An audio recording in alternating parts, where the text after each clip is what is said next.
सबको मेरी तरफ से राधे राधे। जय श्री वृंदावन। जय मेरे गुरुदेव। जय मेरे महंत संत जी। जय श्री राधे कृष्णा। आज काफ़ी दिन हो गया, कम से कम 3-4 साल तो हो गया मैं स्पिरिचुअल लाइफ के साथ ऐड हो, मतलब मैं डीपली कनेक्ट हो चुकी हूँ स्पिरिचुअल लाइफ के साथ। तो ये जो मेरी भक्ति का सफ़र है, ये जो मेरे अंदर राधे कृष्ण के साथ लगाव है, लगन है, प्रेम है, भाव है, एक अटैचमेंट है, वो आज मेरे प्राण गोविंद की कृपा से सब कुछ संभव हो रहा है। मैं व्हाट्सएप, फेसबुक सब जगह पे राधे राधे, मतलब राधे गोविंद का ही पोस्ट ज़्यादा करती हूँ। कोशिश करती हूँ कि मैं सब जगह पे राधे कृष्ण का ही पोस्ट करूँ। और आज राधा रानी की कृपा से ये राधा नाम मेरे परिवार का एक हिस्सा बन गया। तो शायद अब लोग कोई सोचते होंगे कि मैं परिवार में, संसार में रहने के बाद इतना भगवान के साथ अटैचमेंट, इतना लगाव, प्रेम, भाव, नाम जप, ध्यान कैसे संभव हो रहे हैं। तो इसी के बारे में मैं मेरे स्पिरिचुअल लाइफ के बारे में आज कुछ बातें आप लोग के साथ मैं डिस्कस करना चाहती हूँ। ये जो स्पिरिचुअल लाइफ का मेरे अंदर फीलिंग्स है, ये जो भक्ति का बीज है मेरे अंदर, ये आज का नहीं है, ये बचपन से मेरे अंदर शुरू हो गया था। जब मैं छोटी थी तब से ही मतलब भगवान के साथ एक लगाव, लगन, प्रेम, भाव, अटैचमेंट मेरा शुरू हो गया था। मैं जब क्लास 5-6 में पढ़ती थी, उस टाइम मोबाइल फ़ोन का उतना कुछ सुविधा नहीं था। मैं भगवान के बारे में जानूं, सुनूं, ये सब भी उतना कुछ सुविधा नहीं था और मेरे अंदर उतना एक्सपीरियंस भी नहीं था। तो मैं जब क्लास 5-6 में पढ़ती थी, उस टाइम मैं क्या करती थी, शायद आप लोग को पता होगा। उस टाइम न्यूज़पेपर में अमृत कथा बोल के एक भगवान के बारे में जानकारी, एक टॉपिक आता था उसमें। तो मैं क्या करती थी, मैं उस डेली न्यूज़पेपर से उस अमृत कथा को अमृत कथा को पढ़ती थी और डायरी में लिख लिख के रखती थी। जब टाइम नहीं मिलता था, मैं न्यूज़पेपर से उस अमृत कथा का टॉपिक को काट के डायरी के अंदर रखती थी कि मैं बाद में इसको पढ़ूंगी, मैं जानूंगी, मैं बाद में इसको पढ़ूंगी और मैं जानूंगी। ये जो सुबह से रात तक हम लोग जी रहे हैं, हम लोग सांसें ले रहे हैं, हम लोग चल रहे, फिर रहे, घूम रहे, बातें कर रहे, रात को सो रहे, फिर सुबह जाग रहे, ये कैसे पॉसिबल है, ये कैसे संभव है, कौन है इसके पीछे, कुछ तो रीज़न होगा। तो साइंटिफिक रीज़न तो है इसके पीछे, लेकिन इसके आगे एक महाशक्ति, एक सुप्रीम पावर, एक स्पिरिचुअल पावर है जो हम लोग को चला रहा है, जो हम लोग को देख रहा है, जो हम लोग को संभाल रहा है। और वही मेरा गोविंद है, वही मेरा आराध्य है, वही सृष्टिकर्ता है, वही पालनहार है, वही विश्व पिता है, वही परम पिता है। बस यही जानने का इच्छा बचपन से मेरे अंदर शुरू हो गया था।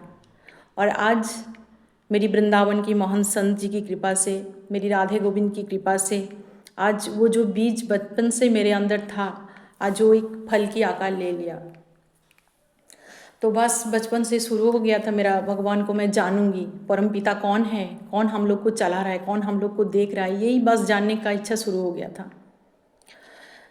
इसके बाद धीरे धीरे मैं बड़ी हुई, लाइफ आगे बढ़ता गया, समय के साथ साथ शादी, बच्चे, परिवार, रिश्ते नाते, बस इस सब के बीच में मैं जुड़ गई, बस इसके साथ जुड़ गई। लेकिन इसके बीच में मेरे गोविंद का दिया हुआ जो सबसे बड़ा एक स्पिरिचुअल गिफ्ट है, स्पिरिचुअल पावर है मेरे लाइफ का, वो है एक आर्मी फैमिली से होना, मतलब एक आर्मी फैमिली का होना। मेरे हस्बैंड एक आर्मी पर्सन है। आप लोग को तो पता होगा, हम लोग का मतलब 3 से 4 साल में सब जगह से पोस्टिंग आ जाता है। हम एक जगह से और एक जगह 3-4 साल में शिफ्ट हो जाते हैं। तो शुरू से मेरे मन में यही इच्छा था कि हम लोग का पोस्टिंग एक बार मथुरा वृंदावन आए, कि हम गोविंद के साथ और अच्छे से जुड़ पाए। तो हुआ यूँ, गोविंद की कृपा से, मेरे गुरुदेव की कृपा से पोस्टिंग मथुरा वृंदावन तो नहीं आया, पोस्टिंग आया आगरा। आगरा में हम लोग 4 साल थे। 4 साल में जब भी हम लोग को जब भी हम लोग को टाइम मिलता था, हम लोग क्या करते थे, वृंदावन दर्शन करने के लिए जाते थे। बांके बिहारी का दर्शन करने के लिए हम लोग जाते थे। जब भी टाइम मिलता था हम लोग वृंदावन बांके बिहारी का दर्शन करने के लिए जाते थे। बस वही से मेरे गोविंद के साथ लगन, भाव, प्रेम, अटैचमेंट, फीलिंग्स और अच्छे से शुरू हो गया और अच्छे से बढ़ गया।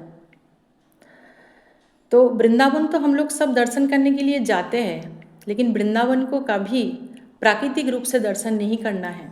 वृंदावन को हमेशा आभ्यंतरीण रूप से दर्शन करना है। मतलब वृंदावन को हमेशा मन की आंखों से दर्शन करना है।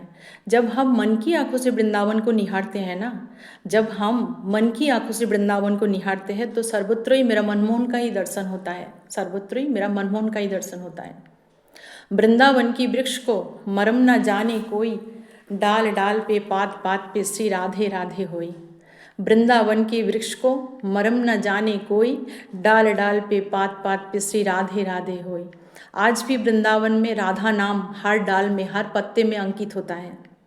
जिन्होंने देखा है बस उन्होंने ही पाया है, जिन्होंने देखा उन्होंने ही पाया। तो बस और अच्छे से लगन लगा, भाव प्रेम शुरू हो गया हम लोग का। हम पता है हम क्या सोचते हैं, हम सोचते हैं हम अगर भक्ति करते हैं, मतलब मैं अगर भक्ति करूँगी तो मेरे लाइफ में कभी कुछ प्रॉब्लम नहीं रहेगा। मेरे लाइफ में हमेशा सब कुछ सही चलेगा, मैं सबके पास हमेशा सही बन के रहूँगी। लेकिन भक्ति का मतलब ऐसा कुछ भी नहीं है। भक्ति का मतलब एक भक्त और भगवान के बीच में जो लगाव है, जो लगन है, जो प्रेम है, जो भाव है, जो चाहत है, बस यही भक्ति है। भक्ति मीन्स एक आत्मा और परमात्मा का बीच का जो अटैचमेंट है वही भक्ति है। भक्ति मतलब प्रभु को जानने का इच्छा, प्रभु को पाने का इच्छा, इसी का नाम ही भक्ति है। भक्ति के बीच में कभी संसार को मत लेके आइए, क्योंकि संसार एक तरफ है, भक्ति और एक तरफ है। संसार आज ऐसे है, काल जैसे थे, काल भी ऐसा ही रहेगा। इसका रूप ही ऐसा है, ये आज सही है तो काल खराब है। इसका कोई ठीक नहीं है, इसका कोई भरोसा नहीं है। संसार को किसी ने अभी तक बदल नहीं सका, ये सदियों से ऐसे ही चलता आ रहा है। अच्छा बुरा जब तक हम यहाँ पे रहेंगे ये ऐसे ही चलता रहेगा। तो कौन क्या बोल रहा है, कौन क्या नहीं बोल रहा है, बस ये सब छोड़ के मैं यही बोलूँगी कि काम करते रहिए और मन ही मन नाम जपते रहिए। कुछ नहीं करना है, आप जहाँ पे है, जैसे है, जिस तरीके से है वहाँ पे रहिए, काम कीजिए और अंदर ही अंदर मन ही मन राम कृष्ण हरि जपते रहिए। शुरू में ये थोड़ा कठिन लगता है, थोड़ा टफ लगता है कि मैं तो पूरा दिन बिजी रहूँगी, पूरा दिन काम करूँगी तो मैं नाम कैसे जपूँगी। तो शुरू में क्या करना पड़ता है, शुरू में इसको थोड़ा हैबिट करना पड़ता है। धीरे धीरे क्या हो जाता है, धीरे धीरे नाम एक हैबिट हो जाता है आपके अंदर। मतलब देखना, आप कहीं पे भी रहोगे, कैसे भी रहोगे, आप बिजी रहोगे, नाम अंदर ही अंदर मन में चलता रहेगा। ये नाम का एक बहुत बड़ा महिमा है। जो नाम लेता है बस उसी को ही पता चलता है। शुरू में थोड़ा हैबिट करना है, बाद में नाम खुद हैबिट बन जाता है आपके अंदर। आप कितना भी बिजी रहोगे, नाम ऑटोमेटिकली अंदर ही अंदर चलता रहता है। पहले आप नाम को पकड़िए, उसके बाद नाम आपको पकड़ लेगा। नाम में ही नमी छुपा है, मतलब जो नाम है वही कृष्ण है और कुछ नहीं है। नाम जपते रहिए। कौन क्या सोच रहा है ये बिल्कुल नहीं सोचना है। ये दुनिया भगवान राम को भी नहीं छोड़ा, भगवान कृष्ण को भी नहीं छोड़ा, तो हम तो क्या है, हम तो कुछ नहीं है, हम तो उनकी चरणों का धूल है। जो नाम लेता है ना उसी को ही पता चलता है कि भगवान के नाम में, भगवान की प्रेम में, भगवान की भक्ति में, भगवान की जप में, भगवान की ध्यान करने से क्या महासुख है, क्या महा आनंद है, क्या परमानंद है, क्या सुख है, क्या मज़ा है। बस जो नाम लेता है उसी को ही पता चलता है।